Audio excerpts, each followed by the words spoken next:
बारिश में 5 जुगाड़ू बहू, घर और रसोई। जहां बड़ी बहू सुधा चूल्हे में खाना बनाते हुए खिसिया कर बुदबुदा रही थी।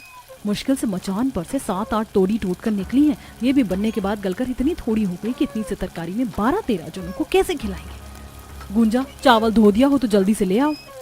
जेठानी जी, अभी चावल नहीं धुला, इतनी देर से चंपाकल चला रही हूँ, लेकिन अभी तक अंदर से काई जैसा जमा जमा पानी निकल रहा है। हर महीने हम लोग इस मकान में रहने का 3-4 हजार रुपए किराया भर देते, लेकिन फिर भी पीने के लिए मीठा पानी नहीं लगा। इस हैंडपंप का खारा पानी पीना पड़ता है। गर्मी में पानी में किन किन रेत निकलती है और बरसाते लगते ही काई का जमा पानी निकलना लगता है। जितने का हमारे पति लोगों ने इस मकान का किराया भर दिया, उतने में ज्यादा नहीं तो 25 गज जमीन खरीद कर जड़ से घर बनवा लेते, तो एकदम मंजिल बनवा कर रह लेते। हर महीने कम से कम हम 5 बहू को ये टेंशन तो नहीं लेनी पड़ती कि मकान मालिक कब आकर किराए के लिए टोक जाएगा। मेरी तो समझ में नहीं आ रहा, इस पानी से चावल धोने के लिए काई कैसे अलग करूं। तभी मंजली बहू रीता जुगाड़ लगाती है और एक सूती की कतरन हैंडपंप के पानी निकलने वाले मुंह पर बांध देती है, जिससे पानी साफ आने लगता है। लो, मैंने इस काई का जुगाड़ कर दिया, अब धो लो चावल। वैसे मानना पड़ेगा मंजली जेठानी जी के अद्धांत से जुगाड़ लगाया है आपने। अब हैंडपंप का पानी इस कपड़े से खुद ही प्यूरिफाई होकर छन कर आएगा। कुमुद ऐसा बोल ही रही होती तभी मौसम काला कर देता है। तेज तेज की बिजली चमकने के साथ आंधी उठ जाती है। लगता है तगड़ी आंधी पानी होने वाली है। अभी पूरी तरह खाना भी नहीं बना। देवरानी जी, जल्दी चावल धोकर दे दो, वरना बारिश आ गई तो चावल नहीं बन पाएगा। जेठानी जी, धो रही हूँ, एक तो इतने बड़े पतीले में चुल्लू भर चावल मुट्ठी में नहीं आ रहे। तभी देखते देखते तेज आंधी पानी बरसने लगता है। 5 जुगाड़ू बहुएं रसोई का सामान समेटने लगती हैं। अभी तो घटाएं एकदम साफ थी, एकदम से इतनी मूसलाधार बारिश कहाँ से शुरू हुई। नुपुर, ये मिट्टी वाले मसालेदानी उठाकर अंदर ले चलो, नहीं तो भीग जाएगी। लाइए, उपले की टोकरी मुझे दे दीजिए जेठानी जी, मैं अंदर ले जाती हूँ। तब कुमुद चूल्हे पर चढ़ी सब्जी की कढ़ाई जल्दी से उठाकर मकान के अंदर ले जाकर रख देती है। बड़ी बहू सुधा जैसे ही आंगन में बना चूल्हा पन्नी से ढकने लगती है तो मूसलाधार बारिश के चलते अचकन की मिट्टी गल चुकी थी। हे भगवान जी, कितने जतन से मैंने धूप गर्मी में नदी के पास से मिट्टी लाकर चूल्हा बनाया था और बारिश में मेरा चूल्हा टूट गया। अब खाना पीना किस पर बनेगा। बरसात में चूल्हा भीग कर टूट जाने के चलते सुधा को परेशान होते देखकर सास गोदावरी कहती है, बड़ी बहू, मिट्टी का चूल्हा ही तो था, भीग कर टूट गया तो टूट गया। वैसे ही सावन भदवा के मौसम में तुम खुले आंगन में खाना नहीं बना पाती, इसलिए तुम मुझे मिट्टी ला कर दे देना। मैं भंडार कोने में 2 मुंह का चूल्हा डाल दूंगी। एक बार में दाल भात बनकर तैयार हो जाएगा। बारिश के मौसम भर मकान के अंदर में ही खाना पीना कर लो। जहाँ एक तरफ पड़ोसी अड़ोसी बारिश के मौसम में अपने पक्के मकान में आरामदायक जिंदगी बिता रहे थे, वहीं बरसात का मौसम लगा देखकर 5 बहुएं काफी परेशान हो जाती हैं, क्योंकि इस किराए के मकान में पिछले 10-15 सालों से गोदावरी अपने 5 बेटों, 5 बहू और उनके 3 बाल बच्चों समेत किसी तरह टाइम काट रही थी। लेकिन छत दीवार कच्ची और कमजोर होने के चलते बारिश के मौसम में इन्हें टपकती छत के अंदर रहन सहन करने में काफी परेशान होना पड़ता था। मूसलाधार बारिश से उनके मकान की छत चूने लगती है। जेठानी जी, देखिए, बारिश की 2-4 बूंद नहीं पड़ती कि हमारा मकान चूने लगता है, क्या करेंगे। और क्या करेंगे, हर साल की तरह जैसे बारिश में बर्तन लगाकर एक जगह पर दही की तरह जमकर पानी इकट्ठा करते हैं, वही करेंगे, क्योंकि इस साल भी हमारे निखट्टू पतियों से मकान की छत पक्की नहीं करवाई गई। गुंजा के ताना कसने पर प्रभात भड़क जाता है और दोनों में झगड़ा होने लगता है। बस तुम लुगाइयों में से तो हम 5 भाइयों का घर में थोड़ी देर बैठना भी देखा नहीं जाता। अरे हमारा घर में रहकर खाना तुम सभी की आंखों में खटकता है। बस दिन भर घर के बाहर रहकर गधा मजदूरी करो, तब सब ठीक है। बस बस रहने दीजिए। आप 5 भाइयों की कमाई में तो जैसे आग लगी पड़ी है। पिछले साल बरसात से बोलते बोलते इस साल की बारिश की शुरुआत हो गई, लेकिन फिर भी आप 5 भाइयों से इतने पैसे भी नहीं जुड़े कि कम से कम घर की छत दीवार पक्की करवा दो। मैं तो करम फूट गया ऐसे निखट्टू पति से शादी करके। हाँ तो बोल देती अपने पिताजी को, कोई सरकारी सर्विस वाला पैसे वाला दामाद ढूंढ लेते। करवानी थी ना कमाते खाते परिवार में शादी। 2 टाइम की रोटी तो तुम्हें मैं ही कमा कर खिला रहा हूँ ना, कि तुम्हारे पिताजी। एक तरफ बरसात का कहर था, वहीं मकान के अंदर अपने बहू बेटे को इस कदर झगड़ा करते देखकर बिस्तर पर पड़े बीमारी की हालत में जूझते हुए हरिहर ने कहा, हे भगवान, अरे क्यों तुम मियाँ बीवी जब देखो झगड़ते रहते हो। अरे गोदावरी, इन दोनों को शांत करो, मेरा सिर दुखने लगा। ओहो, तुम दोनों मर्द लुगाई को लाज लग रही है कि नहीं थोड़ी भी। यहाँ तुम्हारे ससुर ने खटिया पकड़ रखा है और तुम दोनों झगड़ रहे हो। प्रभात, गुंजा, गरम मिजाज से मसले का निवारण नहीं निकलता। अब तो जो हालात सामने है उसे झेलना ही पड़ेगा। तभी बड़ा बेटा मनोहर नरमी से समझाता है, देखो तुम सब तो जानती हो मानसून के मौसम में हमारा दिहाड़ी भत्ते का काम बहुत ही ठप हो जाता है, वरना पक्का करवा देते। और वैसे भी किराए के मकान में रहकर खुद के पैसे लगाकर काम करने से मकानदार किराए में नहीं कटेगा। कुछ खाना बनाया है तो दे दो, हम खाकर काम पर जाएं। रीता बहू अपने देवर जेठ पति को खाना परोस दे। तभी रीता असहज होकर कहती है, माँ जी केवल सब्जी बन पाई है, भात बनाने जा रही थी, इतने में बारिश हो गई। रीता बहू देख, रात की कोई बासी कोसी रोटी बची हो तो दे दे। तुम पांचों के पतियों को इतनी समझदारी है कि चूल्हा टूटा पड़ा है तो टटका चावल कहाँ से मिलेगा। तब रीता थोड़ी थोड़ी सब्जी के साथ हिचकिचाते हुए रोटी परोसती है। जेठ जी वो सब्जी कम है इसलिए थोड़ी थोड़ी दी है। कोई बात नहीं, इतने में तो रोटी खा लेंगे। पांचों थोड़ी सी सब्जी के साथ छुआ छुआ कर रोटी खाते हैं और हल्की बूंदाबांदी में रोजी भत्ते के लिए निकल जाते हैं। तभी नुपुर दुखी भाव से कहती है, सब्जी कम होने के चलते हमारे पतियों ने पेट भरकर खाना भी नहीं खाया, थोड़ा अचार भी होता तो खा लेते बढ़िया से। जार का आधे से ज्यादा अचार तो बाल बच्चों ने खाकर खत्म कर दिया। उन्हें भी तो रोज अचार पराठा देते थे, ऊपर से इस साल तो बाजार में कच्ची कैरी भी इतने महंगे दाम पर बिक रही है कि सोचना पड़ता है। कुमुद की ये बात सुनकर रीता के दिमाग में जुगाड़ आता है। अरे जब बिना खरीदे ही आम का अचार लगा सकते हैं तो बेफिजूल के पैसे क्यों फूकना। आज कितनी देर तक पीट पीट कर आंधी पानी बरसा है, पता है जंगल में पेड़ से कितने सारे आम गिरे होंगे। ये तो हमने सोचा ही नहीं, चलो इससे पहले कि कोई और जाकर वो सारे आम बीन के ले जाए। चलो। तभी बारिश में भीगे हुए दोनों बड़ी बहू रीता सुधा के बच्चे स्कूल से आ जाते हैं। माँ छोटी चाची आप सब लोग कहाँ जा रही हो, मैं भी चलूंगा। राजू बेटा हम जंगल जा रहे हैं, तुम्हारे लिए मीठे रसीले आम चुन कर ले आएंगे, तुम घर में रहो। थोड़ी देर में पांचों बहुएं जंगल पहुंच जाती हैं जहां ठंडी ठंडी हवा चल रही थी और शाखाओं पत्तों पर जमी बूंदें गिर रही थी। जमीन पर बहुतायत के आम पेड़ से टूट कर गिरे थे, जिसे देखकर पांचों जुगाड़ू बहू खुश होकर जल्दी जल्दी चुनने लगती हैं। जरा देखो ये शहरी दशहरी कच्चे आम कितने बड़े हैं, पता है बाकी मालदे और लंगड़े आम की तुलना में इसमें काफी गूदा होता है और इसका अचार भी अच्छा लगता है और काफी समय तक टिकता है। वैसे कुछ देर की बारिश से मौसम के वातावरण में कितनी ठंडक आ गई है और पेड़ पौधों ने भी नहा लिया। तभी जंगल के बीच बनी मड़ई में से बूढ़ी दुलारी बाहर आती है। अब आई हो तुम बहुएं, मैं कब से तुम्हारी बाट जो रही थी। कैसी हो दुलारी दादी, तबीयत तो ठीक है? हाँ मैं तो एकदम चंगी वाली हूँ। पेड़ पौधों की शुद्ध ताजी हवा शरीर में लगती है, जंगल से ही फल चुनकर भरण पोषण कर लेती हूँ। वैसे दुलारी दादी आपको इतने घने जंगल में अकेले रहने में जंगली जीव जंतु का जोखिम नहीं लगता? रीता बहू इस जग में जानवरों से वफादार तो इंसान भी नहीं होता।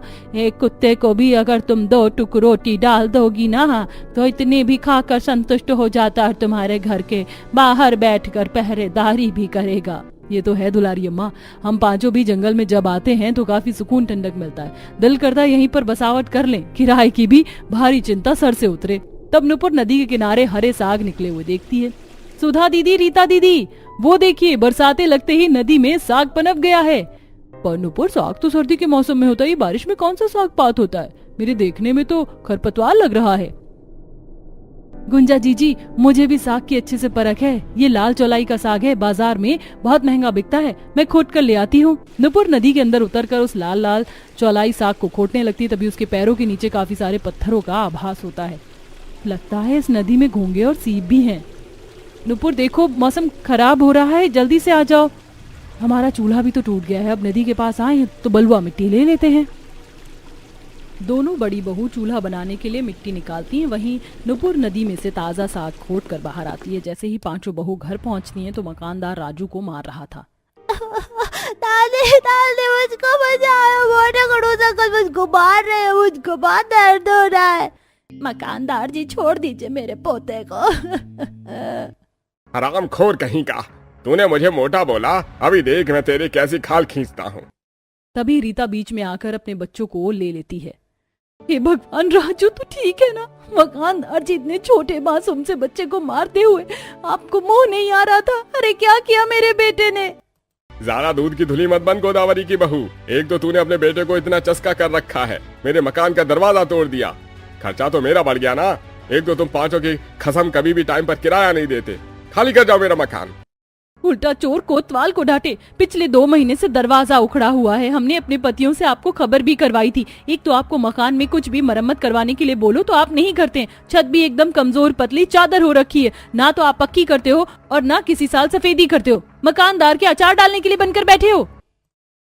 रीता गुस्से में मकानदार पर दाना पानी लेकर चढ़ जाती है, जिससे वो भी पिनक जाता है। अच्छा जी, जिसका खाना उसी को आंख दिखाना। अरे ओ गोदावरी, समझा ले अपनी बहू को, ज्यादा प्रधान ना बने, वरना अभी सबको निकाल कर फेंक दूंगा, फिर दर दर भटकते फिरेंगे। रीता शांत हो जाओ, बात बढ़ाने से कोई फायदा नहीं है। मकानदार जी, अभी आप चले जाइए, हमारे पति आएंगे तो हम किराए के लिए बोल देंगे। इस महीने में मुझे पूरा क्लियर किराया चाहिए और 10 तारीख तक मुझे मेरा मकान भी खाली चाहिए। एक तरफ बरसात का मौसम था, वहीं दूसरी तरफ मकानदार घर खाली करने के लिए बोलकर चला जाता है। रात को पांचों भाई थैली में थोड़ा थोड़ा राशन लेकर आते हैं। ये लो, थोड़ा दाल चावल लेके आए हैं, खिचड़ी बना दो। आज भी आप पांचों भाई की इतनी आमदनी नहीं हुई कि सब्जी ले आए, बस छुच्छे दाल चावल उठा कर ले आते हैं, बच्चे खाते भी नहीं है। नूपुर, तुम ऐसे ताने मार रही हो जैसे हम भाई दिन भर बाहर बैठकर झक मार रहे थे, दिन भर खाली बैठे थे, शाम को दिहाड़ी लगी है, जितनी आमदनी होगी उतने में तो खर्चा लेकर आएंगे, अब क्या कोलू में सर दे दें? हे भगवान, दिवाकर नुपुर, तुम दोनों चुप हो जाओ। वैसे ही मकानदार खाली करने को बोल के गया है। क्या मकानदार ने खाली करने को बोला है घर? लेकिन क्यों? गोदावरी मनोहर को पूरी बात बताती है, जिस पर वो बौखला कर कहता है, अरे तुम लुगाइयों को क्या जरूरत है उस दुकानदार को मुंह लगाने की? अब ऐसे बरसात के मौसम में हम घर कैसे खाली करेंगे? और अब इतने सस्ते में मकान भी नहीं मिल रहा। दूसरे लोग 25-25 गज के पक्के मकान का किराया भी 5 से 6 हजार रुपए है, और अभी हमारा दिहाड़ी भत्ता का काम नहीं चल रहा। अब तुम घर ढूंढना। गुस्से गुस्से में पांचों भाई घर में बैठ जाते हैं, जिससे दिहाड़ी का काम भी छूट जाता है और घर चूल्हा भी नहीं जलता। तभी पूजा गौरी खाने के लिए ललकते हुए, मम्मी मम्मी, मेरे जोर से भूख लगी है, कुछ खाने को बना दो। क्या बना कर दूं तुझको गौरी? रसोड़े में एक मुट्ठी चावल भी नहीं पड़ा है कि पका कर दे दूं। चाची, चावल नहीं है तो हमें नमक तेल लगाकर रोटी दे दो, हम खा लेंगे। पूजा को रोटी मांगते देख के सुधा गुस्से में मनोहर को सुनाती है, आप पांचों भाई की मती में गोबर भर गया है क्या? 2 दिन से घर में चूल्हा नहीं जला और आप सब घर में बैठकर ओल पे मिट्टी चढ़ा रहे हैं। काम धंधा तुम जाकर कमाकर खुद चला लो घर। तभी पड़ोसन शशिकला मुंह में आकर बच्चों के लिए अपनी रसोई से खाना दे जाती है। ये लो सुधा, आलू गोभी की सब्जी, रोटी और दाल मखनी है, तीनों बाल बच्चों को खिला देना। धन्यवाद काकी। ऐसे ही देखते देखते मकान खाली करने का मोहलत खत्म हो जाता है। मकानदार भरी बारिश में सबको मकान से बेघर कर देता है। अरे चलो फूटो सब मेरे घर से, और खबरदार जो यहाँ आज के बाद भटके। अरे अभी मकान के अंदर हमारा सामान रखा है, उसे लेने दीजिए। एक सुई भी तुम्हें मकान में से लेकर नहीं जाने दूंगा। एक तो तुम गरीब मेरा 3 महीने का किराया पचा गए, अब एक एक चीज बेच के वसूल करूंगा। पांचों बहुएं, बूढ़े सास ससुर, बाल बच्चे और पतियों के साथ बरसती आंधी पानी में रोड पर चलने लगती हैं, जहां जल भराव था। आसमान में जोर जोर से बादल गरज रहे थे। मम्मी, मुझे पानी में डर लग रहा है और ठंड भी लग रही है, घर कब आएगा? घर तो हमसे छिन गया, कोई घर नहीं है। बारिश तूफान में थोड़ी दूरी तय करते हैं, बड़े बड़े ओले गिरने लगते हैं, जिससे हरिहर के सर से खून बहता है। राम जी, मनोहर के बाबूजी, लगता है इस बारिश में हम ढेर हो जाएंगे बहुओं। माँ जी, ऐसा कुछ नहीं होगा, आप सब आइए। तब पांचों जुगाड़ बहुएं उन्हें जंगल में लाती हैं। सब लोग एक घने पेड़ के नीचे शरण लेते हैं। पूरे जंगल में पेड़ों से पत्ते टूट कर गिरे थे, जैसे कि केले, बरगद, शीशम के पत्ते, जिसे देख बहुओं को जुगाड़ आता है। इस आंधी तूफानी बारिश में हम बिना घर के इस पेड़ के नीचे रात काट नहीं पाएंगे, हमें बसावट करनी होगी। देखो, तूफान में कितने सारे पत्ते टूटकर गिरे हैं। पुराने जमाने में जब पक्के घर नहीं होते थे तो आदिवासी भी पत्तों के घर में गुजर बसर करते थे।